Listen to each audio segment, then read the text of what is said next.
previously on Popping Collars. Yeah, and it's important to note that they won the Oscar for Best Adapted Screenplay for adapting the Odyssey of all things, right? Who has to quote the Virginia state lawmaker from a few weeks ago, who has the chutzpah, the chutzpah, right, to adapt the Odyssey?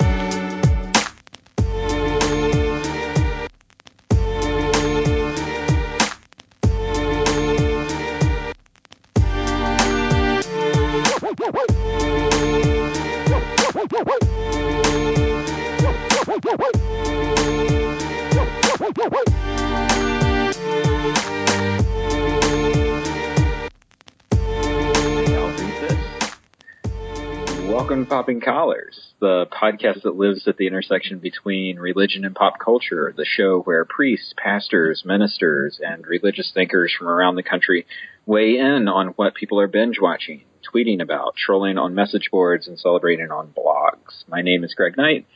I am in Palm Beach, Florida. I am a guy that has listened to Frozen in the front seat of my van about 1,000 times, and I am your host of this roundtable conversation with our guests who this week include the returning from last time, Kyle Goodman from Statesville, North Carolina. Hello, Kyle. Hi, Greg. And the returning from several times ago, Holly McHale from Alameda, California. Hello, Holly. Hello, Greg. This is episode 15 of Popping Collars, and our topic today is Disney, specifically Disney princess movies. So, Snow White ushered in a century or so of movies about women from humble beginnings becoming royalty, like an animated version of Kate Middleton. And as these movies have moved into the present day, some things about the narratives have changed, and some haven't. So my question to kind of get us started is, which movie stands out for you, and what is it about it that sort of hooks you into the story? I'll go with the Little Mermaid, and I'll pick that one partly because it's the one I remember from my own childhood. My sister was a big fan, and like a lot of those films, we just had them playing on repeat in my house growing up. And I think the thing that hooked me or hooked us about that film and kept us watching it again and again was just singing the music. I mean, the music is such an important part of really all of those princess films, and I think perhaps the way that folks connect. I mean, Greg brought up Frozen already, and that's sort of the classic example. I mean, how many times have we heard all of the Frozen music again and again and again? And I think movies like The Little Mermaid and Beauty and the Beast, I think something similar happened with those films. You know, just the music. I mean, I can still, maybe not the whole thing, but I can still repeat many of the lyrics to Under the Sea and Part of Your World. I mean, they're just sort of programmed in my brain just because they're always on. And maybe they weren't the things I would choose to watch, but boy, we watched them in my house. Gosh, I think my interpretation of The Little Mermaid has changed so much since I became a parent, and now I see that movie whenever I see it through the eyes of King Triton. And recognizing that sometimes you can't control what it is that you desperately want your kid to be. You accept who they are and love them anyway. It's funny because I think good stories you start to sort of see through the eyes of different characters. Like Kyle, I have strong memories of seeing both Beauty and the Beast and Little Mermaid in the movie theater, and those soundtracks come on, and I know all the words and sing along. I don't want to say this one because I'm so sick of it, but when I saw Frozen, and I saw it right when it came out, so I feel like I was early on this game. You were in early. Yeah. And when Elsa sang Let It Go, like I was actually crying in the movie theater a little, just because can see myself, or I'm holding my daughter who's totally scared of this movie saying, can I go, can we go home? but wanting her to sing Let It Go. And then I also loved that Elsa didn't really let it go. I mean, she still couldn't control her power. So it wasn't, which I think is all of us, is we want to release what holds us back, but it's not an instant. It's not instant. But then I'm also annoyed at Frozen because Anna is clearly the better person here. Well, she's the more interesting. Yeah, she's the more interesting character. But, and did she save herself? Did she save her sister? I mean, it's kind of complicated, but how the end, I thought it was a good ending without being too sappy. It was kind of sappy, but it's a Disney movie. Yeah, that's another one where Disney is clearly moving in a more nuanced direction with the whole princess narrative, right? And like trying to take it down a different path. So where Frozen, kind of inverts that idea of what is true love. So it's and it's not sister. It's sisters, and they're in charge of this kingdom, though I don't all the way understand that. But yes. Right. I think there's a big shift that has to happen with the role of a princess in this kind of film, and I know it's not a Disney film, but I'm sure I know exactly when that happened. And it's when the first Shrek film came out. I was thinking about that. And everyone's sitting there in the theater, and I'm catching on with this film. I'm figuring out what's probably going to happen. And yet, as I'm thinking about it as an adult, I'm thinking, wow, what if she... And spoilers here, everyone. Sorry if you haven't seen Shrek, but what if she turns out to be an ogre at the end of this film? And she does, and all of a sudden, that whole princess trope is, everything before it is just over, isn't it? I mean, after the self-image and the self-worth statement that movie makes, can you go back to that old school Snow White, Sleeping Beauty, Cinderella princess? I mean, maybe you can go back to the skinny, pretty blonde girl with the long, flowy hair, but can you have the same type of character, after the statement that movie makes? I don't think you can.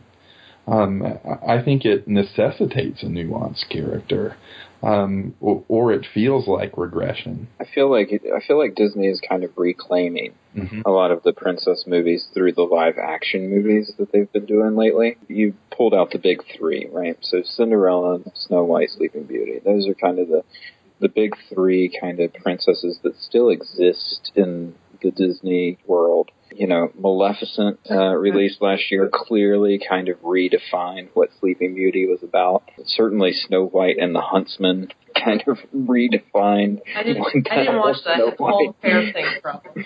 What that whole Snow White thing was about, like through the lens of like the Hunger Games.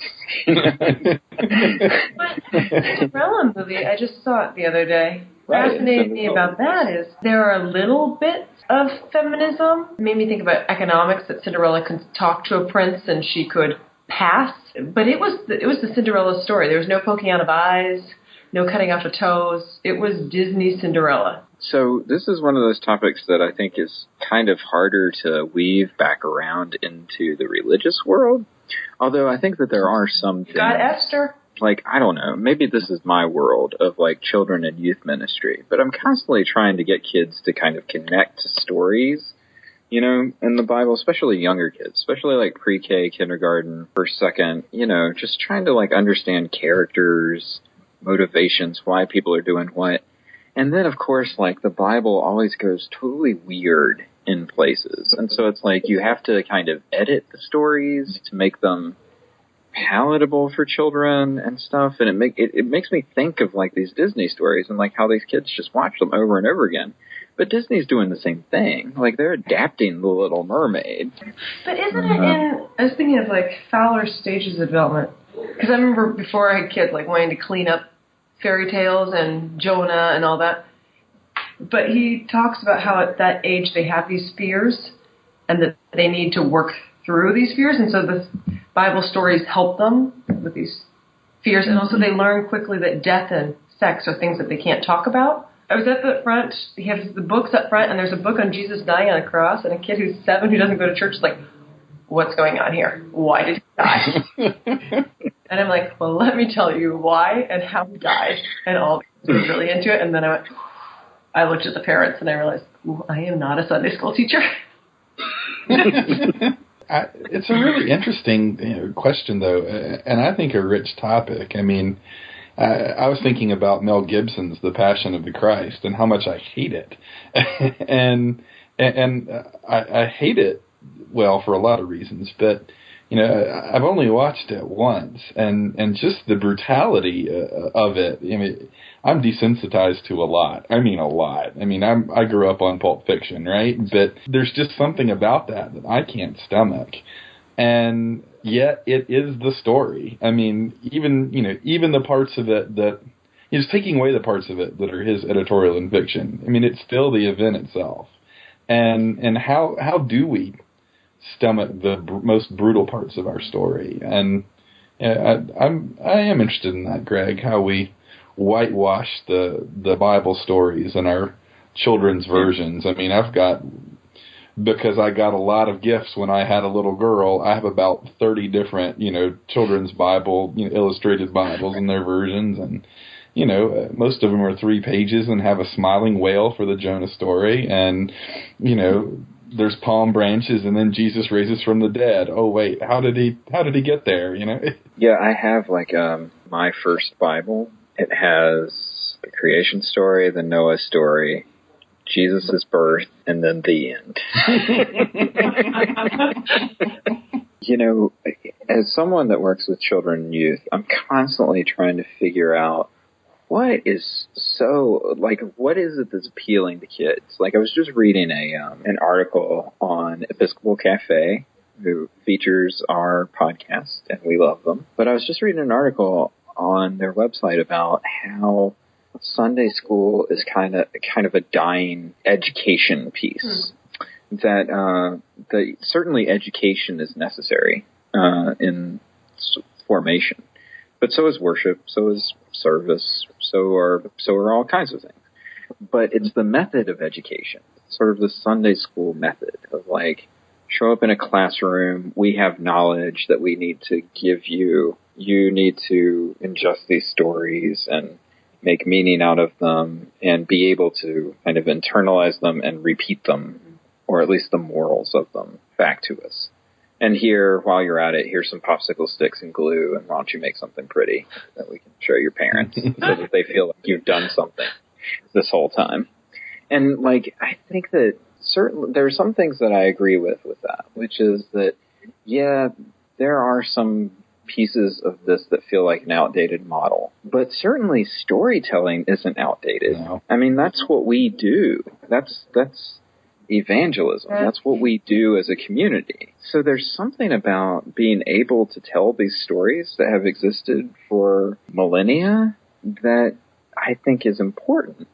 And yet I find anyway, that's such a tough connection to make, especially with younger kids who don't necessarily have a foothold into this biblical world. And yet these Disney stories, these fairy tales, these ideas of these princesses sort of overcoming obstacles and sort of realizing their specialness. Yeah, there's something scriptural about that, but they're much more compelling. And so I'm wondering, what do Disney princess movies have to teach us about how we can tell our stories, maybe in a more compelling way? The thing that stands out to me is really, I guess, the thing that I started with, and that's maybe going back to music as a storytelling medium.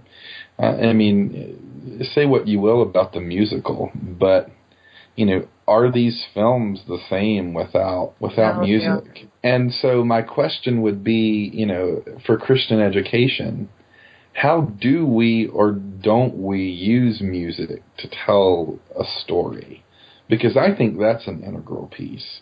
And the music we have, I mean, is fine. Jesus Loves Me, the old Sunday school songs, or maybe even some more updated, in certain traditions and context, I guess, some of the praise and worship stuff.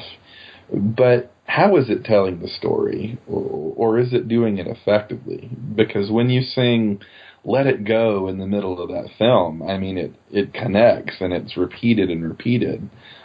But it is a huge hinge piece in the telling of that story. So perhaps maybe there's a lesson to be learned about, how we tell the story through different media. Is it music? Is it through drama? How are we engaging our kids beyond, as Greg says, popsicle sticks and, colored paper and, stuff that parents proudly display on their refrigerator for a few weeks. But, is the story told? So I oversee children's ministry, but I don't teach Sunday school. And talking to my children's minister, the thing that we keep coming back and forth is curriculum. And this sounds doesn't all the way sound like it touches with princesses, but some princesses are out there, they're all over. But the curriculum, it's hard to find curriculums that make these stories connect with the kids. Right. So we talked a little bit earlier about sort of the way that stories get whitewashed, right? Like, I honestly, children's Bibles, if you've never seen one, go out and pick one up and try to find a good one. Have you found the Spark Bible? I do like that one. I used the Spark Bible. It's not perfect. In my pre-K kindergarten class, and one of the reasons that I use it is because it has more stories than most children's Bibles have. Yeah. That's the thing. It's like there's this picking and choosing that goes on, right? So there's like, well, we can't really do prophets with kids because kids aren't going to get Amos, right? No one's going to get Amos. Well, let's be fair. Did the adults read Amos either? Just let the water trickle down. So we're going to wipe that out. But then it's like, even stories that it seems like should be kind of manageable for kids, like I think Esther is a manageable story for kids, and yet it's kind of complicated. Especially the end part where they kill everyone. Yeah, it's like, so wait, she saved her people how? Like by ordering the execution of someone? Like, I don't get it. And it's like, just forget it. Just make noise whenever we say the guy's name. That's all you need to remember. It's like we really kind of boil these things down to like make them as palatable as possible. But that's the thing. Like, we're talking about kids and children's Bibles and all that stuff. But these kids are the ones that eventually grow up, leave the church, and then come back to the church. And this is their understanding of church, are these kind of like soft-pedaled stories that we've given them during their sort of formation years.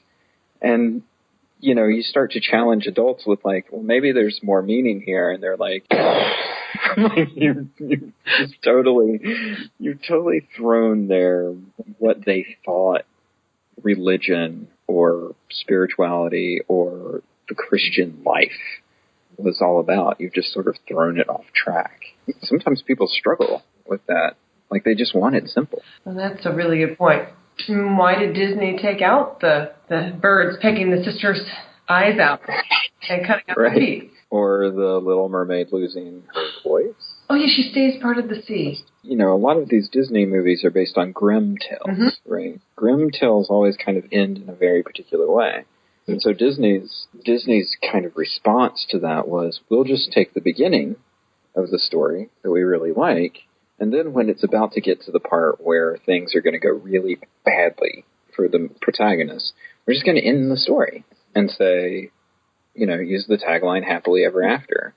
Well, when it comes to Christianity, like, there is a happily ever after, there's a resurrection, but it's a resurrection that follows a crucifixion. And you can't really get to the Easter egg hunt without going through the Good Friday service. But the Good Friday service is a tough sell for kids. Like, there's some really sinister pieces to the Disney plots. It's just that nothing sort of bad happens to the princess, right? Like, everything kind of works out. And I think that's where it's hard for us to communicate biblical stories, because it doesn't always work out necessarily, especially Old Testament stories. It doesn't always work out for the people in those stories. And yet we have to kind of accept on faith that God is with these people, even in these dark times. And, I would argue that perhaps what's needed in our models for Christian education in light of that is not necessarily, an overhaul in the sense of let's do away with these old models, but let's flesh them out a little bit. I mean, maybe you can tell the story of David and Goliath a certain way to your kindergartners and evolve that story a certain way as they get a little older. But then maybe, to your middle schoolers and high schoolers, you start telling more of the story of David. Maybe by the time you're in middle school or high school, you can start to talk about, David and Bathsheba and Absalom and really wrestle with the stuff that guy wrestles with, as his rule over Israel evolves and changes, and his relationship with God evolves and changes from being more than just this young boy with a slingshot, slaying a giant. By the end, David's contending with himself, and I think that's a very relatable thing for a young person, and maybe that's partly where the ball is dropped, is we don't challenge kids at that age and that level of experience with the stories as they are. Like this idea of seeing stories through different characters' eyes. I think that's something that kind of you get better at as you get older and kind of start to appreciate a story. So it's like revisiting the David story, but this time, what was Jonathan feeling? Mm-hmm. What was Saul feeling? Like, you can get at a story through a lot of different ways. Like, I always love, like, the calling of the disciples, because they include the line about leaving Zebedee in the boat, right? And this idea of what is being gained by the disciples choosing to follow Jesus and what's being lost, right? What relationship are you entering into, and what relationship are you really severing? I see that story over and over again, and I just think about what is Zebedee feeling in that moment when his sons just drop their nets and leave. And that's your family. Like and fishing is what your family does. And they just leave, right? That's got to be heartbreaking. What a great story that would be for the context of a high school graduate and their family. And their family. To do as an education piece or, to do in worship and to live into that. And, what it means to leave the boats and the nets behind. And you see that, like, that's actually, now that I think about it, a pretty recurring theme in these Disney movies when the girls aren't orphaned. But you've got, like, King Triton having to let go of Ariel. You've got, Jasmine's dad. Jasmine! This idea that she has to be who she is, and he can't fit her, into whatever mold it is that he wants her to be. Right. Or Rapunzel locked in the tower, or Sleeping Beauty locked away by her parents, so God forbid she ever see, a spinning needle. And yet, in that story, that's the one thing that just ends up having to happen of all the things to happen to someone. Out of all the effort you could put forward to keep her from just touching that one thing. Yet somehow, some way, it works out that she does the very thing. And I mean, that's so absolutely true to life and I think very relevant to the experience of a teenager. It's that very thing you've been told a million times not to do. And I was thinking from the other way of a parent, of how you can try to prevent them from touching that spinning wheel like her parents do. They hide them all, but still, you can't protect them. Oh, yeah. Well, that's parenting is such a big piece of this because so we all have daughters. That's probably an important thing to mention because that's one of the reasons that this topic, I think, is certainly swirling through my head. I imagine that it swirls through a lot of parents' heads of like, what is my child watching? What meanings are they drawing from what they're watching? Like, what are they internalizing about sort of body image, how the world works, what it is that they're supposed to like, what it is that they actually like, what kind of influences are sort of going into them. These movies have such a hold. Like, I'm looking around my house right now and I see Snow White and I see Cinderella and I see Sleeping Beauty, who for some reason doesn't have a dress on, laying on the floor. I don't know what that's all about. But there's a giant Elsa doll over there. Like, I mean, she is totally enthralled. And I feel like, as a parent, that it's my job to help her make sense of what it is that she loves about this so much. I do think that these narratives, especially these princess narratives, have a hold over the sort of thoughts and meaning making of our children nowadays. And I think it's important for us to realize it and not just kind of like ignore it.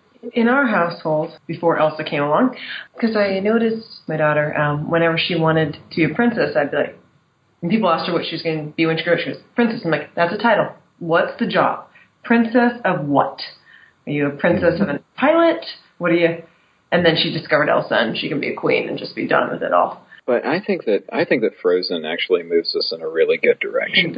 Because if you think about it, so Frozen is the most successful Disney movie ever in the history of the company. And it presents a unique take on the true love scenario of where true love can come from. And yet, you would think to yourself, here's a major Hollywood studio, Disney. They put out an animated film that presents a unique take on who can be a hero and what true love can be. And it makes more money than any other animated film ever. And yet, no one has thought to replicate this over the last 2 years. Like, you would think that this would be something that people would, like Iron Man only needed to do a little bit, and all of a sudden we have 10,000 comic book movies, right? Like, what in the world does Disney have to do to, like, sort of change up their thinking a little bit? And yet, you know, I think that certainly you're on a different path, right, as far as these stories go. And that's what they are. They're stories that reveal something about us. What I loved about Frozen and but it didn't seem that the marketing for Frozen, I didn't hear that compared to other movies. Right. It was very subtle. It was very, and then like it wasn't like their first weekend was this huge. It like slowly grew. Oh, it was just. I think they knew they had something magical, and then they let it, and then they hit the stores with the marketing, but I don't feel like they had enough Frozen dresses to begin with. The summer after, which I guess was last summer, right? Is that right? We were at Myrtle Beach, and in one of those Disney stores, looking for gifts for our nieces and nephews, and there was no Frozen anything in the store. I'm like, we're walking in here, how can you not have any Frozen anything? And as it turns out, those things are sort of aftermarket, and all the Frozen merchandising really hadn't even hit.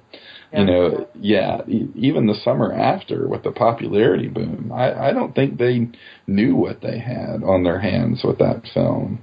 And I wonder if that's a bad marketing read, and it speaks exactly to what you're talking about, Greg, about seeing a film that does not just simply parrot all the same tropes that have made these princess films popular before. And so what do we do with this? We don't know. Well, let's play up the silly-looking snowman and the reindeer, which, quite frankly, are almost afterthoughts in that film.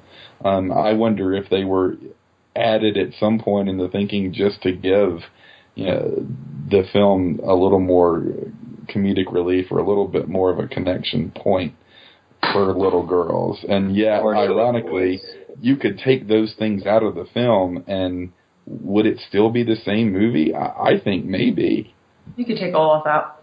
I love him, but you can take him out. Yeah, I mean, as a matter of fact, you could make the argument in the storytelling that film, it just doesn't even belong at all. At least the Jar Jar Binks of that film. I mean,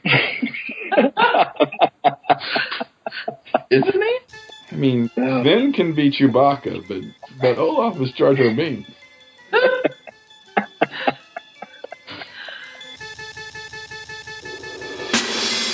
Hippie, tramp and fiend, I heard it from the people of the town. They call me hippie, tramp and fiend, but now you know the real story of me. Hippie, tramp and fiend, I heard it from the people of the town. They call me hippie, tramp and fiend, maybe you'll hear your story in me. Birth mother never gave me a chance. I found her after a long 24-year absence. Like mother, like daughter, she say she like to dance. And like the first day of my birth, out my life she pranced. Birth father don't even know that I exist. The true mother couldn't conceive, she full of cysts. I almost died 2 times, had thoughts of slitting wrists. Don't know my heritage, life so full of twists and turns. Watch mom morph into a skeleton, the burn from radiation God was foretelling the urn. I would fill with dead parent, mind swelling, concerned about the cancer sticks, they still selling them. Ma lived, but daddy did die. I watch him go, will never forget the last breath there. When his soul slaving every day to make sure that I could eat. Bare hugs and pure love, I cried for a week at his feet, fighting for his honor, his pain, his generosity. Taught me to never judge and to value reciprocity. I feel his eyes looking down on me. You were the world to me. R.I.P. Daddy, R.I.P. We've got to do our Go in Pieces segment. This is where we plug our Twitter feeds, our blogs, our websites, our churches, however it is that we can get in touch with people and however it is that people can get in touch with us. So, Holly, where are you working? What are you doing?